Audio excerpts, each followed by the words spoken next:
Bienvenue dans le podcast Gourmandise épicée. Je suis Carole, je suis pâtissière et dans ce podcast, je vous parle cuisine, pâtisserie, tendance food. Hello, aujourd'hui nous allons parler du pain perdu. Alors je vous livre la recette simplissime à la fin de cet épisode, mais avant cela attardons-nous un petit peu sur ce dessert goûter petit déjeuner très prisé et consommé maintenant dans le monde entier. Le pain perdu est depuis toujours une recette anti-gaspillage. Donc en temps de famine, il était inconcevable de jeter le pain, il fallait trouver absolument une façon de le recycler et de le consommer. Pourquoi perdu ? Perdu dans le sens où il n'était plus mangeable, il était trop dur. Comme je vous le disais, le pain perdu est mangé dans le monde entier. Chaque pays a son appellation. Donc aux États-Unis, on l'appelle French toast. Au Canada, ça va être pain doré. On le mange d'ailleurs avec du sirop d'érable. Ou encore croûte dorée en Suisse. Saviez-vous qu'il s'agissait au Portugal d'un mets traditionnel de Noël ? Ils sont saupoudrés de cannelle une fois cuits. Traditionnellement utilisé avec du pain, comme son nom l'indique, on va désormais trouver des variantes un peu plus chics dans les restaurants avec de la brioche. On va trouver sur les cartes brioche perdue, caramel beurre salé, brioche perdue, fruits rouges accompagnés de sa boule de glace.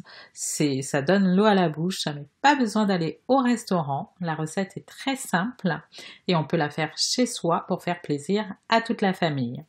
Donc pour ce pain perdu, il vous faut du pain rassis. Vous pouvez prendre de la brioche dure, comme je vous le disais, ou encore du pain de mie. Les tranches de pain de mie qu'on retrouve, qu'on a tendance à laisser un petit peu sécher, les extrémités de nos paquets de pain de mie. Donc avec ce pain rassis, pour 10 morceaux, il va falloir 2 œufs, 100 g de lait, soit 10 centilitres. Donc on va mélanger les œufs et le lait. On ajoute un peu de sucre, pas beaucoup, 1 à 2 cuillères à soupe. On fouette le tout.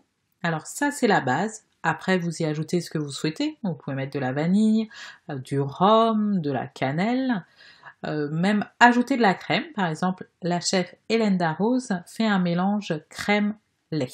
On va venir tremper les pains dans ce mélange. Donc vous voyez, en fonction de la taille de votre bol et de votre poêle, vous pouvez faire morceau par morceau, mais pas tout en même temps. Moi personnellement, je fais 3 par 3. Donc je vais plonger mes 3 morceaux dans le mélange et ensuite je vais faire revenir dans la poêle avec un peu de beurre demi-sel.